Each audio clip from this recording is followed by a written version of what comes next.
તારીખ 9/4/2025 વિશ્વ નવકાર મંત્ર દિવસ તરીકે સમગ્ર ભારતની અંદર ઉજવવામાં આવ્યો. સાથે સાથે વિશ્વમાં પણ ઉજવવામાં આવ્યો. આ દિવસે આપણા દેશના યશસ્વી વડાપ્રધાન માનનીય શ્રી નરેન્દ્રભાઈ મોદી સાહેબે આપણને સૌને 9 સંકલ્પ આપ્યા. એ પૈકીનો એક સંકલ્પ, પ્રથમ સંકલ્પ એટલે દેશ માટે પાણીને બચાવીએ.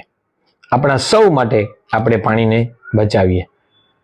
આમ પણ આપણે જ્યારે ભણતા ત્યારે ભણવામાં પણ એવું જ આવતું કે પૃથ્વી ઉપર પીવાલાયક પાણીનો જથ્થો ખૂબ ઓછો છે. એમ કહી શકાય કે 3% આસપાસ પાણીનો જથ્થો છે. તો કેમ આપણે આ પાણીને બચાવી ન શકીએ?